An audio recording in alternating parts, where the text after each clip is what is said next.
the question comes down to what is instability and what is hypermobility. And I looked up the definitions, and hypermobility means something moves more than it's supposed to move or more than usual.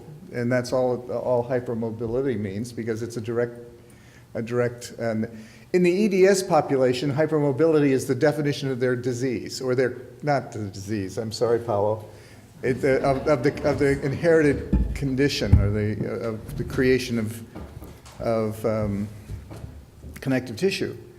So after looking at that, and then instability in spine means there's abnormal movement of the vertebral bodies, or between the vertebral bodies, and that's the definition. There are 42 different ways to say it in English, but that's the definition.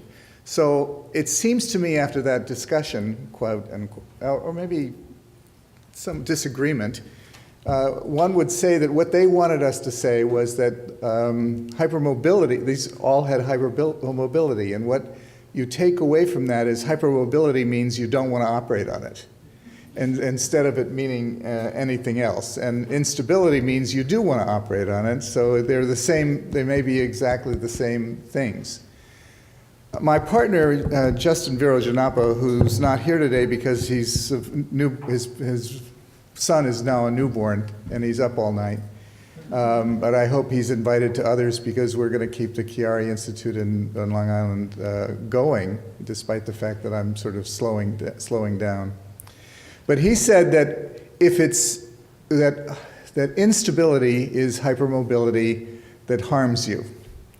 And I think that probably is a darn good definition. I wished I had thought of it myself. And I don't think there's any reason to distinguish between, and what we would really want when you're having a panel discussion like this is a very big disagreement and everybody fight. And if Drs. Flint or Broadbelt from Britain had been here today, that's what you'd be seeing. I doubt that we're going to see that tonight, but I'm going to ask you to what your thoughts about this are. About instability, yeah. So, unfortunately, I don't think I'm going to disagree a lot, because we have a very similar protocol. We certainly don't fuse as frequently, but we have a different patient population than you're dealing with. So we're seeing a lot more new Chiaris and a lot fewer redos.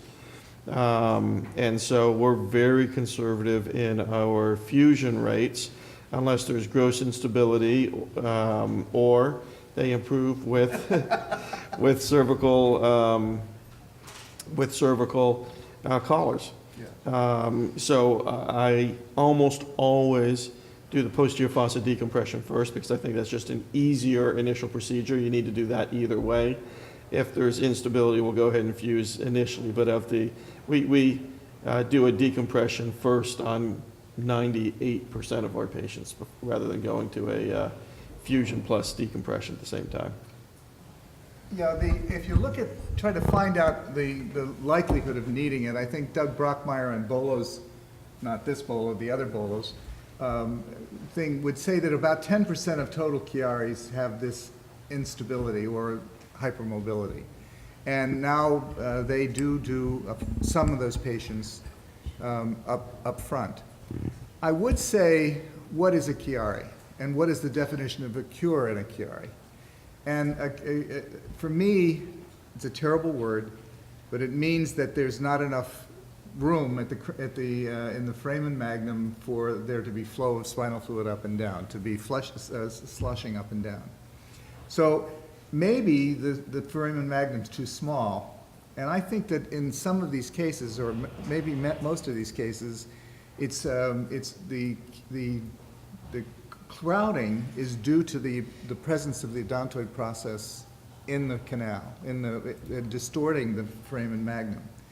And I think, and I'm sure the people here are real experts in this, but I think that the vast majority of complications that occur in Chiari surgery come because of relatively leaking of the dura, or a pseudomeningocele, or things like that. We saw that all today. And I also agree with the statement that after 14 years of age, you can't decompress a Chiari properly without opening the dura without doing, unless you can make the foramen magnum bigger enough by another means. And if you take if the odontoid process is pushing into the brainstem from in front, and that creates a tight foramen magnum, and you can get a cisterna magna by reducing it, so it's no longer distorting the brainstem, then I think that that part of it makes it a safer operation than a regular Chiari, because you don't have to worry about the shrinking of the tonsils or the duroplasty. So I think it's something that needs to be looked at. And I think it's probably unique to the EDS population, and it's not important in the general population. Yeah, so when there's anterior pathology, as you're talking about, those are the patients that will often put in traction and try to get reduced, and if we can adequately reduce them because of the hypermobility issues, because of the instability issues, we will do a posterior fusion in that setting. But we'll try to stay posterior as much as possible prior to going anterior. Well, I haven't been involved in a transoral odontoidectomy in 20 years, because essentially all of these patients are reducible. Right, exactly, that's my point, yes. Yes. Okay, Paolo. I'm a visual guy, so I'm going to show a couple of things. What I've learned from experience and getting, again, the proverbial eggs on the face, I reached some conclusions on my own.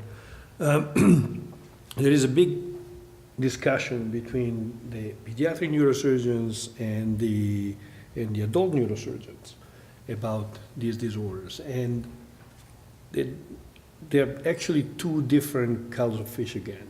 The first one is that in the pediatric population, how can you tell when a young child has EDS? You really cannot at the age of 3, 4, because all those, those little guys, they're all flexible. You're going to figure out later that they have a connective tissue disorder. On the other hand, the people with pediatric neurosurgeons, they're going to get the biggest, toughest anatomists, because they're going to become symptomatic earlier. So all the people with the massive anomalies of the base of the skull, with retroflexodontoid, the clipper file, the things will really look textbook ugly. You guys are going to get it earlier. The deep tone herniation, you guys are going to get it earlier. And from the standpoint of the ligaments, that somebody has EDS or not, all these kids are flexible. And the rule for the normal kids is that as they're going to grow up, the ligaments are going to become sturdier. Therefore, nature goes in your side. Plus, 15% of the Chiari patients tend to get better with skeletal growth, so it plays in your favor. On the other hand, the adults are different, because the adults have it against the fact that if they have EDS, at that point, that's kicking in.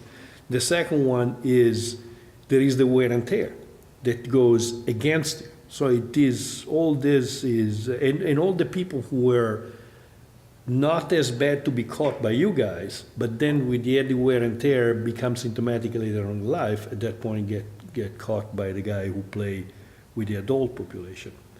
Other thing is, we do not know, we have a lot of measurements, there are about 14 to 18 different measurements for the craniocervical junction. But there are about 2 that are sexy that we're using the most, which are the CXA and the PBSC2, plus the BDI as a sort of a Supreme Court.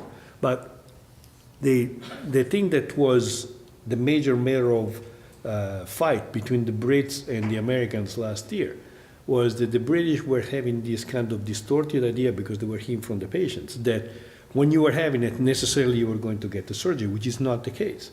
You can have asymptomatic patients, you can have patients who are oligosymptomatic and they get conservative management. And physical therapy is very important, not only to treat some patients, but also to optimize the surgery afterwards. And then what are the surgical criteria that we're still working on it from, but again, the point he was saying before, hypermobility, all the patients who are unstable are hypermobile, but not all the people who are hypermobile are unstable. So at that point, where do you put the qualifying criteria? This is something that is a change, is a kind of a build on what were the Chiari criteria for mirrorality in the late 90s. So we started with a Karnofsky score of 70 or below, despite best conservative measurements in the face of failure of conservative measurement. You need pathologic morphometric measurements. I mentioned them before. What is the level? You know, we cannot use, in the first part we're doing, we're using the dry measurements or the wet measurements, which means bone only or with the ligament. After a bunch of discussion of the focus groups, we decided that obviously we had to include the ligament in the measurement. And the first articles with the CXA and the PBAC2 were by Brockmeyer, who was a pediatric neurosurgeon, and obviously the kids, you know, were different. They were having different, you know, he was exposed to worse malformations than we see, but without the wear and tear of time. So his margin of 125 for CXA was very severe for an adult. It was adequate for a kid. By the way, he changed 10 years later, and now he's approaching 135 with these things. And what is the PBC2? He was supposing 9. For a while, we were working on 8 on adults, and then we tweaked it to 8.5, but it's kind of that different. Plus, no matter what the measurements, you can still have a patient who's asymptomatic. So axial loading cervical extraction test is a screening maneuvers. You push down, the patient feels like hell. You pull it up, he wants to marry you, no matter what his sexual orientation or preference. And that means that the instability is producing some symptoms, even because there is big overlap between a number of different pathologies in the same area. The other thing is that despite the screening maneuver in the office, you're not going to hang it to that because it can be a placebo effect. So you put at least the patient through 3 weeks or 1 month of traction to be sure that that is reproducible. And then you can also do invasive traction. You mean a collar? Somebody uses the collar, like you have a collar. For months? No, intermittent, 20 minutes per night at home, or with physical therapy, or for 1 hour in the operating room. But again, can be done with a collar, can be done with a traction, is the same. You want something which is reproducible, not just a 30-second impression in the office. And, you know, and then after that, what do we get from, I'm gonna skip this, because we all know about this so far. What we got in terms of outcome. The outcome stats we got, I did so far more than 750 craniocervical fusions. Most of them, about 60% were associated with Chiari.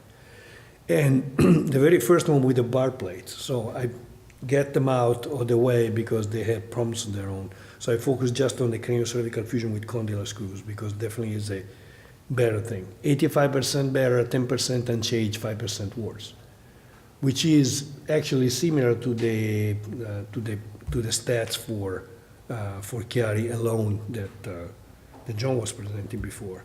We did a satisfaction survey, and 91% would choose the surgery again. This was IRB approved. 6% was unsure, and 3% no. Complications. Vertebral artery is practically the major enemy of the area. We got less than 1% out of 750 cases of vertebral artery involvement. One was a thrombosis, occlusive thrombosis with a cerebellar stroke from a screw, one spontaneous thrombosis during the dissection, one laceration during dissection, 2 screw impingement without problems, just put them transiently on ASA, and 1 laceration neurologically intact after repair. The hypoglossal is the major risk of a condylar screw. We got 1 screw in the hypoglossal canal and 1 drill injury, both recover at less than 6 months.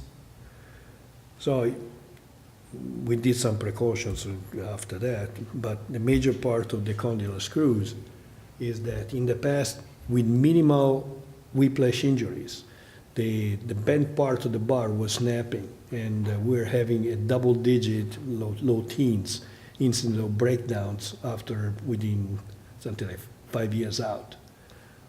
Here we have 3 patients that they underwent this total thing. Talk here. Well, no, it's not back. To say how much more solid it is. And the best example was the top left. top left, there was a brother and a sister, one with a traditional fusion, and the sister and the brother was with the condylar screw fixation. The sister broke, and the brother didn't. No, this was just to, besides the outcome, because everybody was saying, like, you should talk about the outcome information so we have an idea about where you're going. But we cannot put kids and adults in the same thing. Other problem is, do we do it stage or we do it combined? Mira did stage for several years. Dr. Rekid came, he was doing the stage, first one and the other. Dr. Rekid came after Mira retired, and he was doing combined, and he combined for a while. I like combined better, but don't tell Mira, it's like, but that's again a choice and a preference. So there are so many things that still we have to work out on it, but the first thing is not to put kids and adults in the same basket for comparative analysis. Well, when your average age is 22 of the patients that were done like this,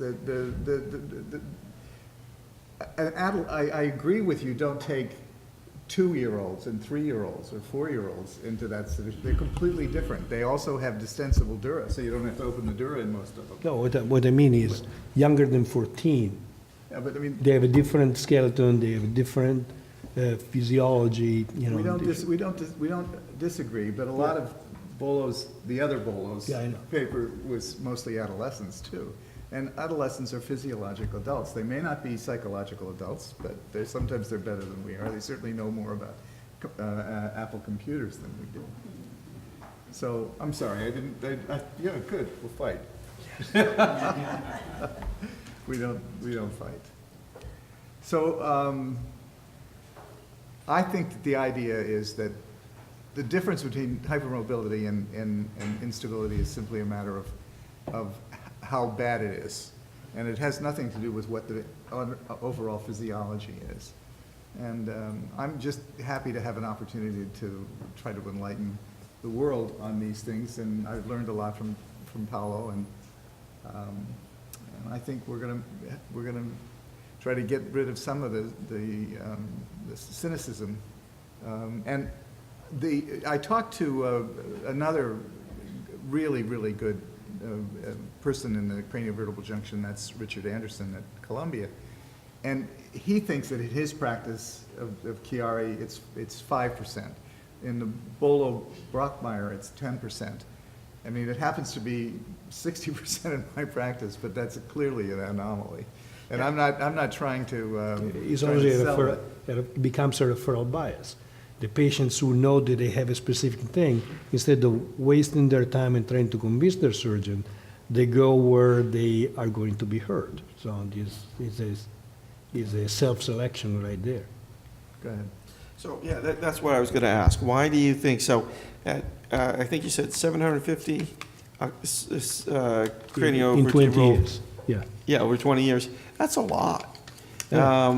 Do you think it's referral bias? Why do you think that that's occurring? For a while, before, right now, the 4 places, there are 5 places who do craniocervical fusions on Chiari and Chiari EDS. And it is us, the Chiari Institute, Cornell, Fraser Henderson, and Brockmeyer.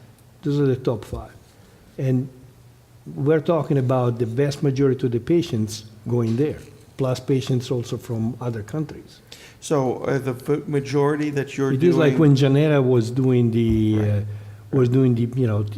his facial things, and the other guys saying, I don't do much.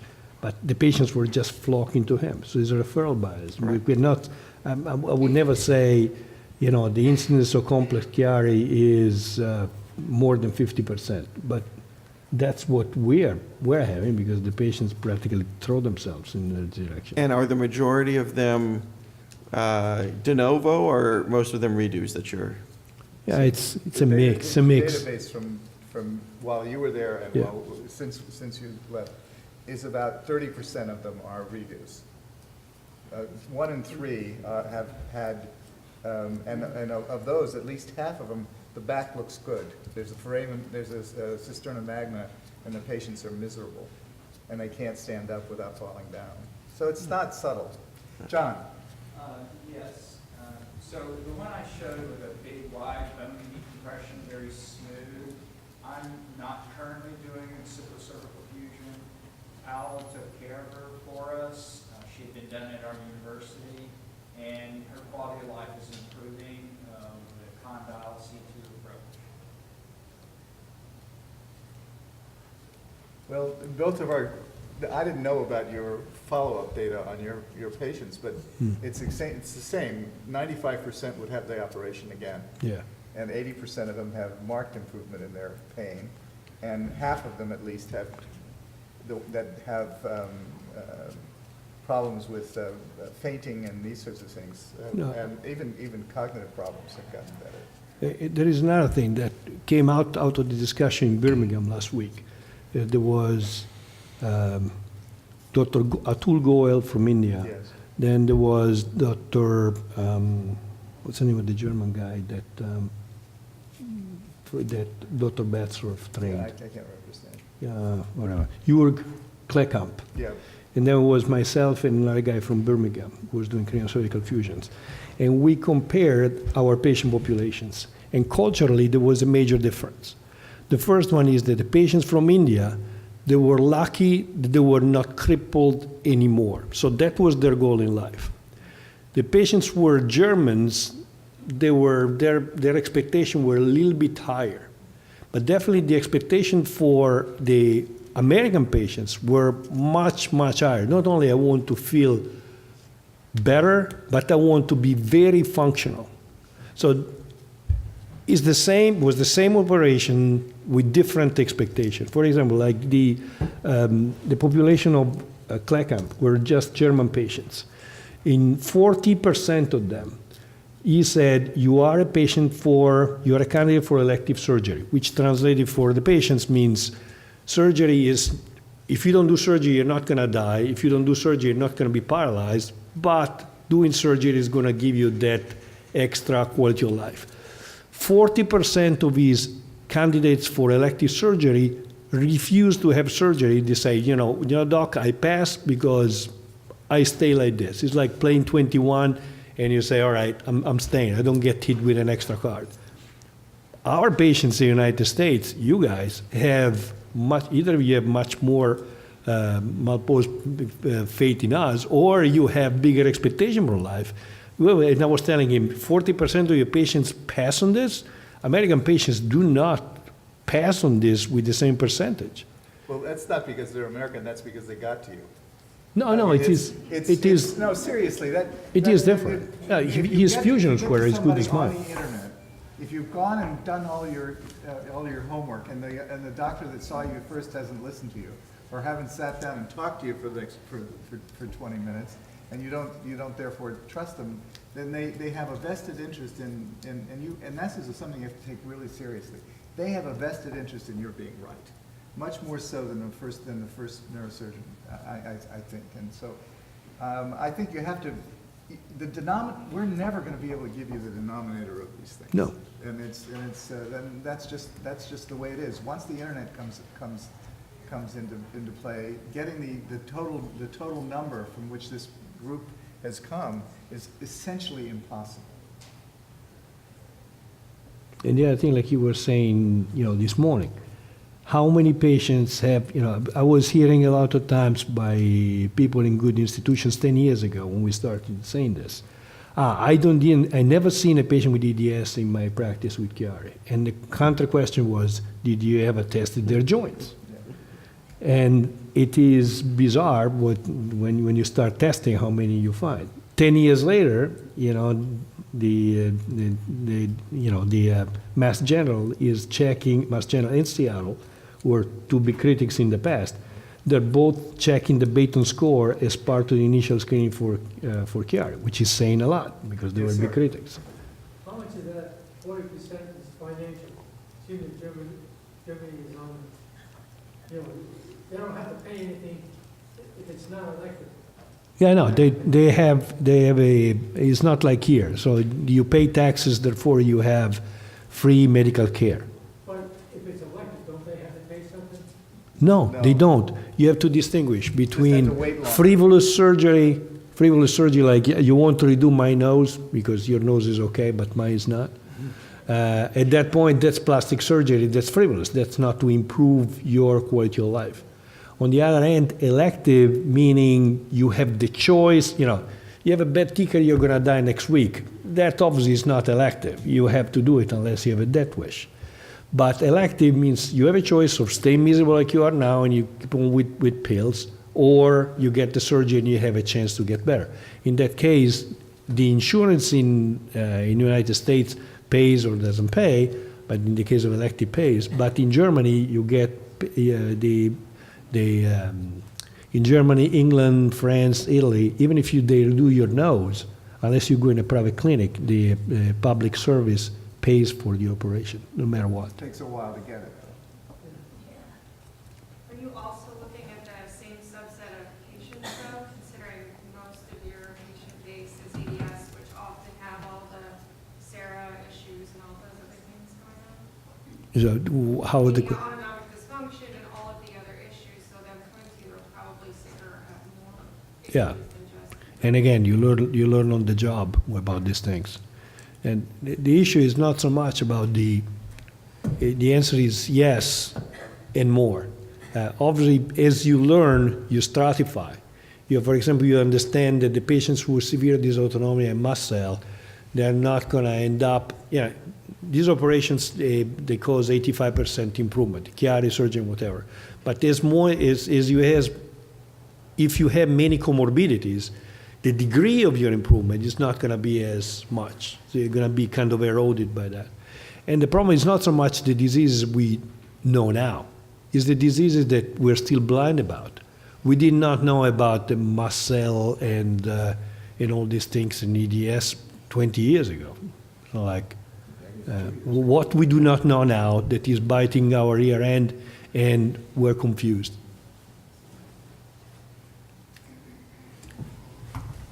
Well, this has been a great day for us, and we thank you for your attention. It's wonderful that everybody's still in their chairs. I think says a remarkable thing. I've had a great time. Thank you all.